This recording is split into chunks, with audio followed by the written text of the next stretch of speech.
Electronic drums, we all know they're amazing, but there's something that really nobody wants to talk about. It makes drummers waste their money, it sets beginners up for disappointment, and really, the entire industry avoids saying this out loud. Let's get into it.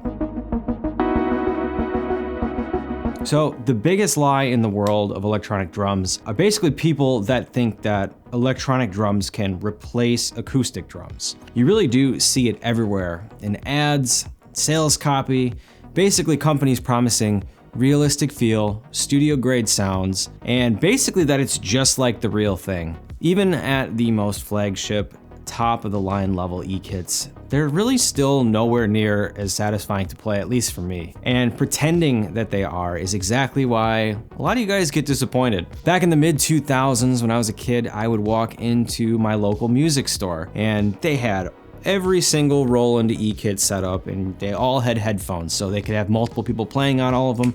And I'd sit down at each one of these, and I'm not gonna lie, I thought these sounded so much better than my acoustic kit at home. I really believed it, and then I started owning these things, and I've played so many of these electronic drum sets, and for me now, reality is way different. When I finally picked up a TD50KV, it was on sale, it was used at a local music around by me for about $3,000. I got it home, I set it up, and that's really when it hit me. A kit like this, it's clearly capable. It's a ton of fun to play. The digital hi-hat, the digital ride, they're amazing, and the module is super powerful. But still, even with all the new tech, it is so much different than playing my acoustic drum set. The feel, the response, the detail. I will say of all the kits I've owned, that one's definitely the closest, but there's still more to be desired. That was the beginning of the truth kind of sinking in for me, and if there was one moment in particular I can remember that really cemented this idea for me, it was when I unboxed the Cesarz Strike. This was a kit I bought new from Sweetwater. This was kind of my first big E-drum purchase back in 2018, 2019, somewhere around there. And I was so excited for this kit. It really did feel like Christmas. I got a bunch of boxes to open up, awesome looking red shells. It was top of the line at the time, and I really thought, this is it. This is gonna be awesome. It's gonna be quiet for practicing. It's gonna have killer sounds. It's gonna be perfect for videos. I'm gonna be making social content. And basically when I turned it on, it was just so disappointing to me. You know, I looked at that kit, we did a review on it a while back. The sounds on the kit, they're not bad, and the kit itself looks good, but the feel, the size, and kind of the overall triggering, especially on the hi-hat, were just not up to par. And this is where a lot of electronic drum sets still to this day have issues. Looked amazing in photos, but really when I had it all set up, it really did feel small. And once I actually played it, it just wasn't what I thought I was getting. And it was really the moment that I realized that I want to love electronic drums more than I actually do. Let's talk about the worst part of electronic drums, which is the hi-hat. Any drummer who has an E-kit, really, you'll know this pain. There's constant calibrations, there's weird triggering, there's like inconsistent edge and bow sounds, like they're not triggering correctly. To this day, really nobody has nailed it like the VH14D, which we looked at a while back. I'll leave a link to that review up here. But the digital with the USB, just the module has more data to send back and forth. So nobody's come close to that yet. And really to me, that should be the standard now moving forward. We need USB triggering basically on all E-kits regardless of you know, if they're beginner, if they're intermediate or advanced. Like the tech for USB should not be more expensive. R&D for these companies, you guys need to invest and innovate on these electronic drums because we have been using analog triggering for the last 25 years. Maybe it's reliable. I'm really surprised that more companies are not going in this direction. And the only reason I can guess why maybe companies aren't moving towards USB like digital triggering yet would be another issue like we saw with the mesh heads between Cesarz and Roland. Who knows? But the reality is the hi-hat is still a mess on almost all electronic drum sets.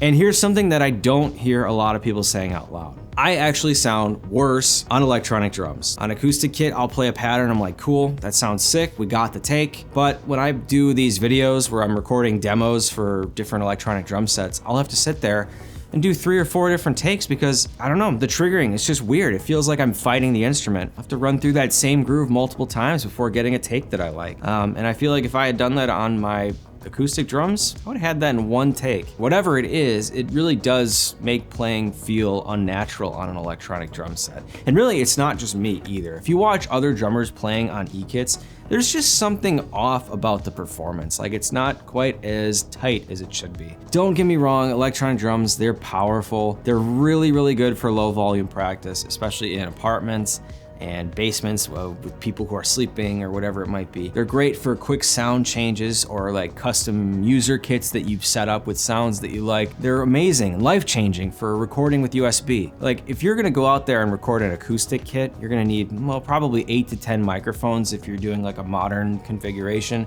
You might have some phase issues, some room reflection problems, and even some angry neighbors. Electronic drums, who cares?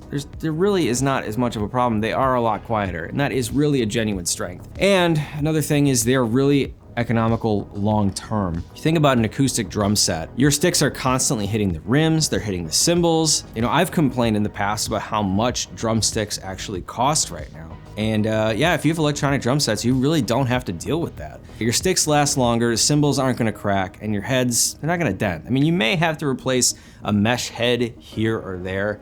This is pretty rare. But let me give you a real world example of what happens when electronic drums try to replace acoustic drums in the wrong context. There's a video out there of Zach Starkey recently playing with The Who. A while back, Zach decided to switch to using electronic drums for live performance. The mix in the video, let's just say it's fucking horrible. And you can barely hear the cymbals at all. Now, maybe it's just the quality of the phone video. Maybe it is the engineer that day, you know, just had the cymbals lower in the mix. And, you know, maybe if you were in the room, it could have sounded better. And by the way, I'm not blaming Zach at all here. He's a phenomenal drummer. But if I went to see The Who, one of the loudest, most dangerous rock bands in history, and it sounded like this,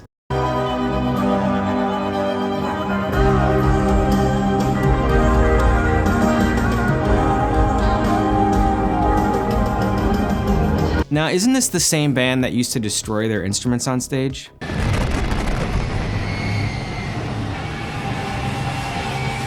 I think electronic drums can be amazing, but I think that for a rock show, they can make it feel pretty sterile. For me, I think hybrid setups are kind of where E-drums shine. You know, I use my acoustic setup and then I'll add a few Roland pads to my right side, and then I'll put one by my snare. And then I've got the foot pedal too, so I have everything kind of running into the Strike multi-pad, and I program all my sounds into that. You know, I've got Simmons claptrap samples, I've got sub drops, orchestral hits, pretty much anything that I want. I want to add additional sounds that acoustic drums just, I don't have those kind of instruments on stage. I think that's what electronic drums are perfect for. But here's the irony about my channel. I talk about E-kits all the time, but I'm actually pretty sick of them. You know, I like playing my acoustic drum set.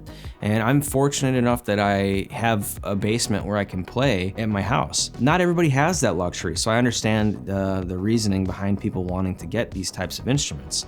And really, I just think that there's just too many electronic drum sets out there in the beginner to intermediate range. You know, I've gotten tons and tons of emails from these unknown brands asking me to unbox, review their E-kits, but I know they're gonna be that same mass-produced crap that is flooding Amazon, but I just feel like there's just too many similar kits available at the moment. And there's really not enough innovation happening in the low to mid-range of the market. Even at the top of the market, like the DWE is really the only E-kit that introduced the wireless technology, but I really don't know anybody that's about to throw down for a kit that's like 10 grand. Really, you're better off taking an old set of shells and just DIY, convert that into your own E-kit and, you know, figure out what module you want to use. I really do enjoy playing E-kits occasionally. For me, they're just practice tools when I, you know, can't make a lot of noise. And, you know, I'm not in love with them, I'm not against them, but I really do just kind of see them for what they are. I don't think they're gonna replace the acoustic drum set ever. A lot of people will make the comparison about